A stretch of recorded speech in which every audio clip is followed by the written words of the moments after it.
Apaku perlu jamahan tanganmu di tempat ini Tuhan. Bapa, curahkanlah kuasa Roh-Mu, ku nantikanmu. Apaku jamahan tanganmu di tempat ini Tuhan. Bapa, curahkanlah kuasa Roh-Mu, ku nantikanmu. Tuhan, curahkan sekarang ini Tuhan. Penuhi aku, penuhi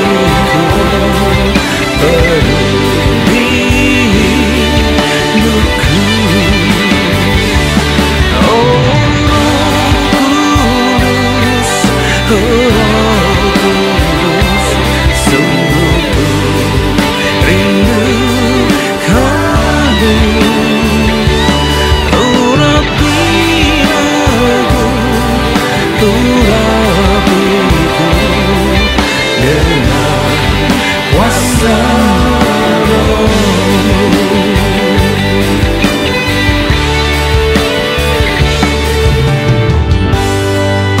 Bapa, tanpa jamahan tangan-Mu kami tak mampu menghadapi dunia yang semakin berat dan semakin mendekati, dan peperangan rohani juga semakin dahsyat. Kami perlu urapan-Mu, kami perlu kuasa-Mu, agar kami umat-Mu keluar sebagai umat pemenang. Haleluya, haleluya. Bapakku perlu jamahan tangan-Mu di tempat ini Tuhan. Bapa, curahkanlah kuasa Roh-Mu, ku nantikanmu. Tuhan, curahkanlah sekarang ini Tuhan. Penuhi aku, penuhiku, penuhi hidupku. Oh Roh Kudus, oh Roh Kudus, sungguh ku rindu kamu. Urapi aku, urapiku dengan kuasa Roh-Mu. Urapi aku, urapiku dengan kuasa Roh-Mu. Urapi aku, urapiku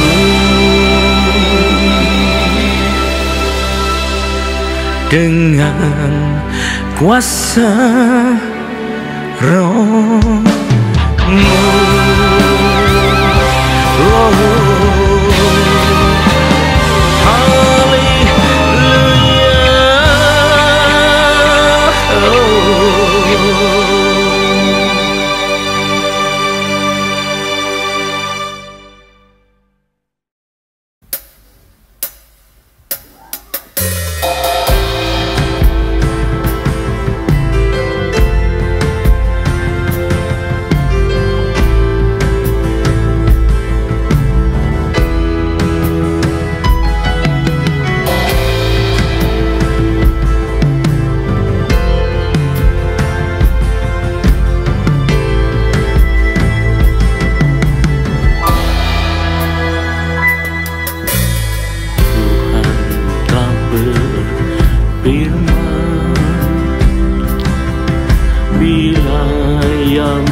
hasil bumi.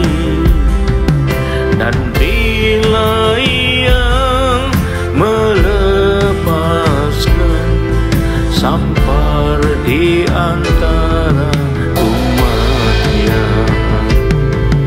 dan umatnya yang atasnya namanya disebut, merendahkan diri berdoa serta mencari wajahnya, dan berbalik dari jalan yang jahat. Ia akan mendengar dari surga dan ampuni dosa mereka, dan pulihkan negeri mereka.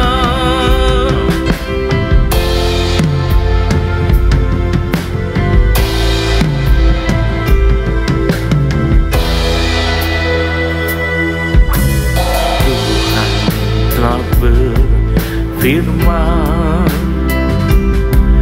bila Ia menutup langit hingga tidak ada hujan, dan bila Ia menyuruh belalang memakan habis hasil bumi, dan bila Ia melepaskan sampar di antara umatnya, dan umatnya yang atasnya namanya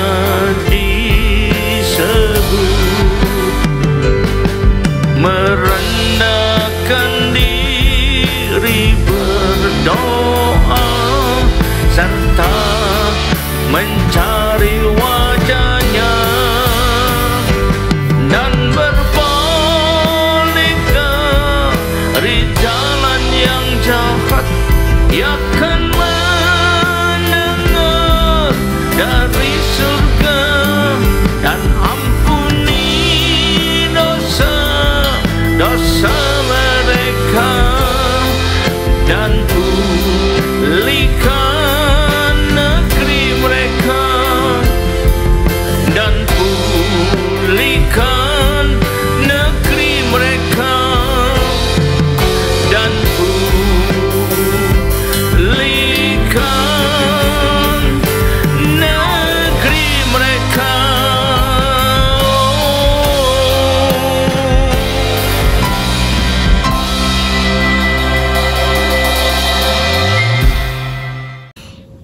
Shalom, selamat berjumpa kembali saudara kasih Tuhan. Mari kita persiapkan diri kita untuk masuk dan terima firman Tuhan. Sebelumnya mari kita masuk dalam doa.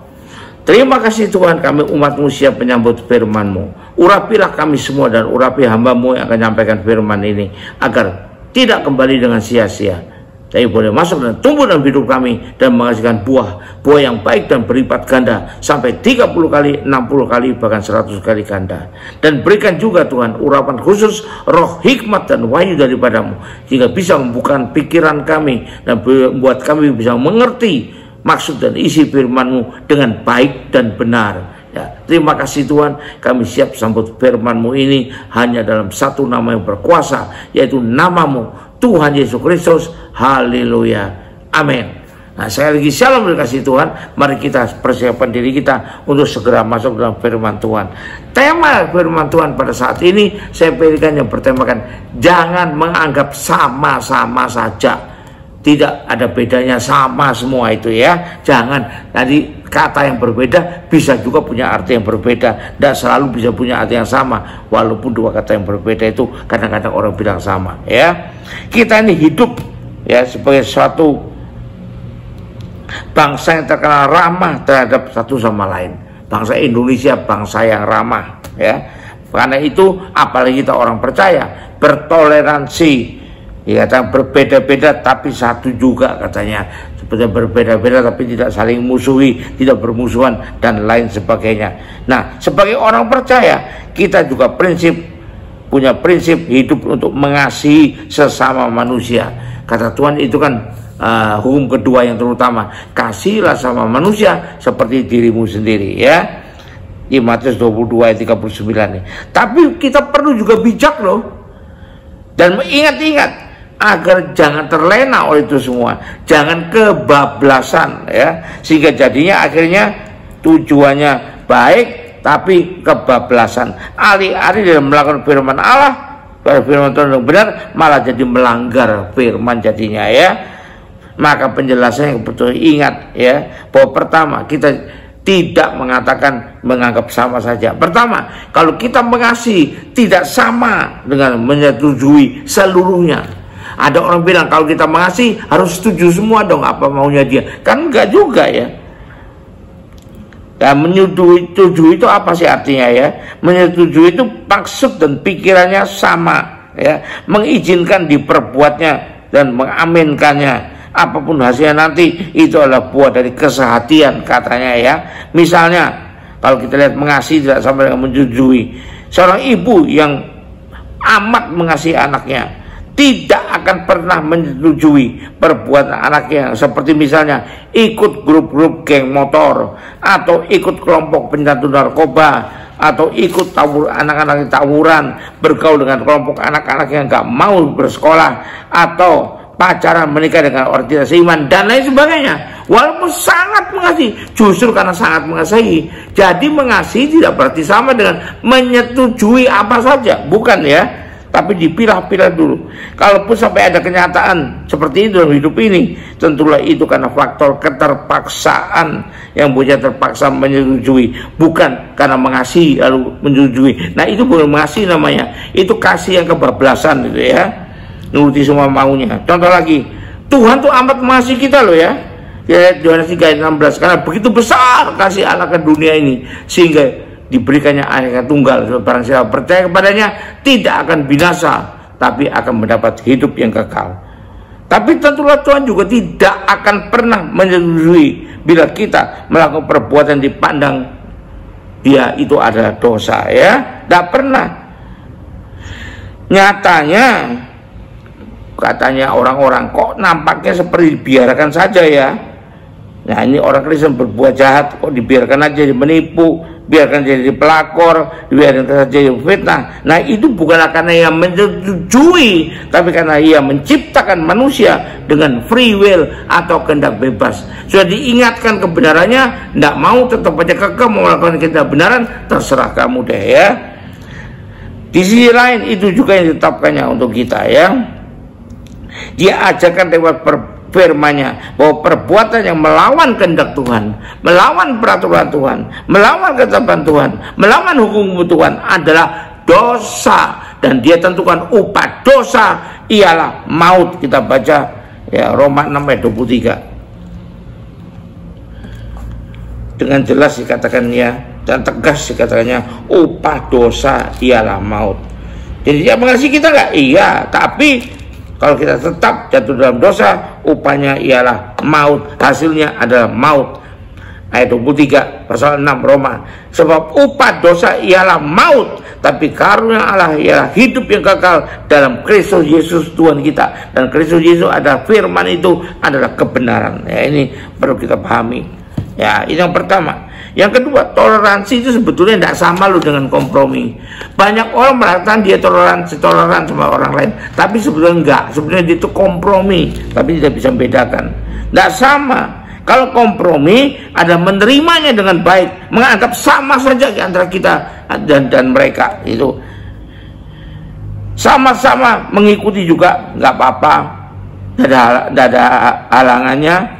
Sejajar, sekualitas, sama-sama benernya. Nah, ini kalau kompromi. Tapi kalau toleransi ada tidak memusuhi, tidak mengejek, tidak menyerang, tidak membuli, bahkan tidak mempersekusi, tapi membiarkan ada di dunia, tapi tidak mengikutinya. Dan kita berani mengatakan ya di atas ya dan tidak di atas tidak. Jadi kalau tanya itu benar nggak? Ya nggak benar. Kalau menurut saya bukan begitu. Nah gitu ya. Jadi tidak melakukan kompromi. Misalnya tentang doktrin ajaran, kalau ajaran nggak sama dengan firman Tuhan, jangan diikuti, jangan dibilang sama aja, nggak bisa, kan sama-sama firmannya, tapi satu firman kebenaran, Injil Kristus, satunya firman yang bukan kebenaran, Injil yang lain, ya. Dan misalnya ajaran yang lain, tentang mengatakan saya kemarin berjalan-jalan di neraka, ketemu si ini si itu loh, dan setan-setan semua bersorak-sorai bergembira, ya ilah. Setan yang lebih dulu disiksa di neraka. Kenapa jadi setan nyiksa orang di neraka? Wah, enak banget jadi setan gitu. Sebelum masanya neraka, nyiksa manusia di dunia. Sudah masanya neraka, nyiksa lagi, bersukacita lagi. Karena enak banget jadi setan kalau gitu. Ya, harus tahu. Jadi kita tidak bisa percaya. Oh, jalan-jalan ke neraka. Saya dibawa Tuhan. Saya lihat si ini neraka, si itu nangis semua, teriak semua. Tapi setan bersukaria, berpesta pora. Nah, ini nggak benar, nggak sama dengan ajaran firman Tuhan. Ya. Kita tidak akan pernah menerima itu sebagai kebenaran, tetapi ya kita tidak menyerang, kita tidak membenci, kita tidak musuhi dan tidak membulinya. Juga ada lagi pengajaran yang mengatakan, wah, Tuhan akan mengutus malaikat maut seperti yang berjalan dari sini ke sana. Itu seperti yang diutus Tuhan waktu di Mesir. Di Mesir Tuhan tidak mengutus malaikat maut, Tuhan sendiri yang membunuh itu. Jadi beda, kita harus baca firman supaya kita tahu, bukan berasumsi belaka gitu ya. Tapi kita tidak menyerang orangnya gitu loh. Itu namanya toleransi. Tapi kalau kita terima semua, katanya itu dari Tuhan, ya itu kompromi namanya. Walaupun tidak benar sesuai firman Tuhan. Jadi kita memang perlu bertoleransi, tapi bukan dengan berarti menerima, bahkan mengikutinya. Itu namanya kompromi. Ingat, jangan menghina, jangan mengecek, apalagi memusuhi ya. Letakkan semuanya dalam tangan Tuhan saja. Ya, iya, jangan punya kehendak yang lain dari ini. Yaitu adalah kedaulatan Tuhan. Kita perlu untuk mengasihi, bahkan harus, tapi bukan berarti kita menyetujui, menganggap benar, sama-sama benar, sama-sama di hadapan Allah sama benarnya, sehingga tidak bisa jadi masalah buat kita. Kita ikut tidak bisa milih ikut yang mana. Jangan begini, karena sampai kita bilang sama aja kok, dianggap sama semua. Tidak ya. Saudara kandung saja juga sama loh ya. Bahkan anak kembar juga bisa tidak sama. Ada yang satu misalnya lebih banyak tertawa, tapi yang satu lagi lebih banyak cembetut. Ya bisa aja walaupun kembar. Apalagi kalau cuma saudara seiman ya. Kelihatan seiman tapi nggak sama. Haleluya, puji Tuhan. Mari kita akhiri ibadah ini. Kita sadari sekarang, tidak mengasihi tidak berarti menyetujui. Itu kita pegang ya. Toleransi tidak berarti kompromi. Begitu, jangan terjebak dalam kesalahan, kebablasan. Haleluya, puji Tuhan. Mari kita akhiri ibadah ini dengan terima berkat dari Tuhan. Angkat kedua tanganmu. Kembalilah ke aktivitas masing-masing dengan berkat terbaik dari Allah Bapa di sorga, dengan kasih karunia dan damai sejahtera dari Tuhan kita Yesus Kristus, juga dengan persekutuan, pertolongan, penghiburan, kekuatan, dan terutama urapan yang penuh dengan Roh Kudus yang berikan pada kita kemauan dan kemampuan untuk bisa memilah-milah dengan baik sesuai firman Tuhan, sesuai dengan ajaran Tuhan, sesuai kehendak Tuhan. Dan itulah kiranya akan menyertai kita mulai saat ini sampai sepanjang tahun ini, sampai Maranatha, Tuhan Yesus datang kembali. Haleluya, puji Tuhan. Sampai jumpa, haleluya.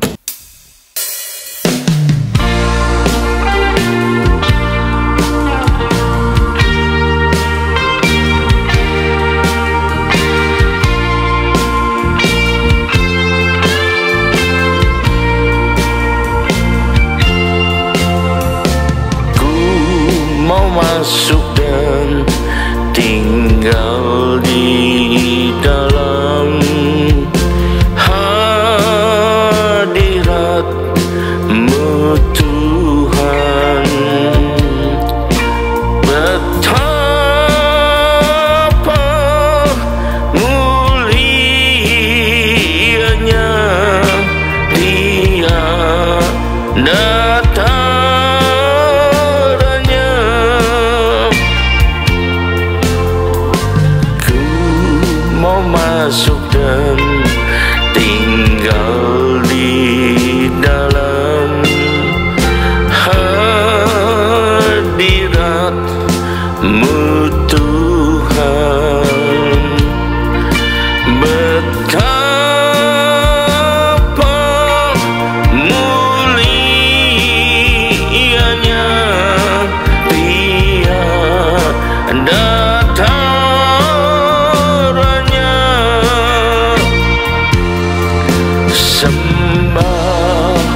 Dia semua